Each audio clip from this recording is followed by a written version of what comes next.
Food తింటేనట ఈ food వల్ల నాకు ఏదైనా నా శరీరానికి మేలు జరుగుతుందా అని చూసుకుని తినాలట. ఈ ఫుడ్ లో నుంచి నాకు ఏమైనా ప్రోటీన్ వస్తుందా, విటమిన్స్ వస్తాయా, ఫ్యాట్ వస్తుందా, ఫైబర్ వస్తుందా, కార్బ్స్ ఎంత ఉంటాయి.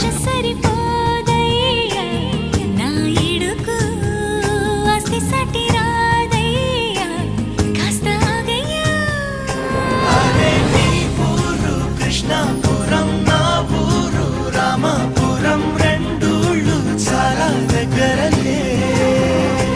ఈ రాధమ్మకు కృష్ణుడు లేనై, సీతమ్మకు రాముడు లేనై, బతుకంతా నీతో